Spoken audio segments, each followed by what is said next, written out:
But an Auckland man will reappear in court next week in relation to the assault of Taran Astana. 25-year-old Taran was knocked unconscious, allegedly by a single punch outside a fast food outlet in Auckland CBD over the weekend. His life support was turned off yesterday.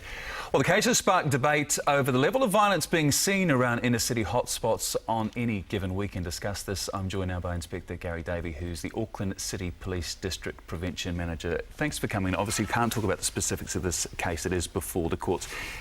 A tragic way of somebody. It's a waste of life, really, isn't it? Absolutely a waste of life. My heart goes out to the family. But this sort of thing is happening every night in our bars in the central city and also around the country. Is this a seasonal thing? As weather gets warmer, you've got Christmas parties, the violence goes up accordingly, or is it a bit more level than that? There was a slight increase over January, February, March, but really this is happening every night in our bars of every day, of every week, of every month. It's happening all the time.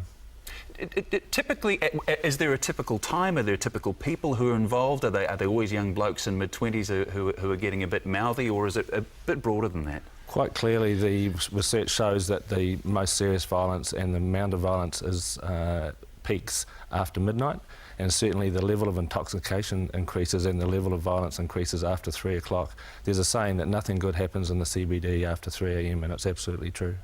On that subject, the one-way door policy that it was long been mooted in Christchurch, that would seem like a fairly common sense solution. You go in, you go out, and that's it, you're finished. Yes, absolutely. The police are putting forward in the new local alcohol policy for Auckland Council that we should bring in a one-way door policy.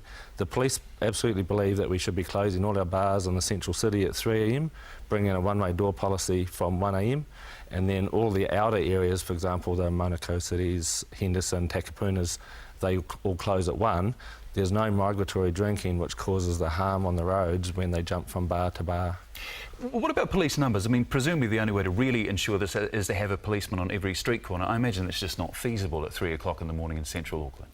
The police have a large number of police out there, particularly on the Thursday, Friday, Saturday nights, but every night we're out there policing. We're also doing a lot of prevention work with the bar owners, with the council, licence enforcement, taking the bars to task that aren't monitoring the intoxication levels in their bars. Fair bit of responsibility would have to, you know, broadly speaking, go with the bar owners, though, wouldn't it? If they keep pouring booze down these guys' gullets, who are clearly well past, you know, being drunk, they're on the other stage of it, they have to take a bit of responsibility, don't they? Absolutely, and the police are there to hold them to account. The new legislation that's coming through on December the 18th, which will close all bars at 4 a.m. initially, will allow us also to, there's a thing called amenity and good order, and if we can trace the violence and the alcohol and the intoxication back to a bar, it will allow us to hold that licensee to account, and then we can take them to the authority and have their licence suspended. Realistic advice, if you're a young guy, you're out boozing with your mates, you know, you're not going to say, well, go home at 12 and have a cup of tea and go to bed. Yep. But what can people sort of do to keep themselves a little bit safer, to keep away from situations that might escalate into something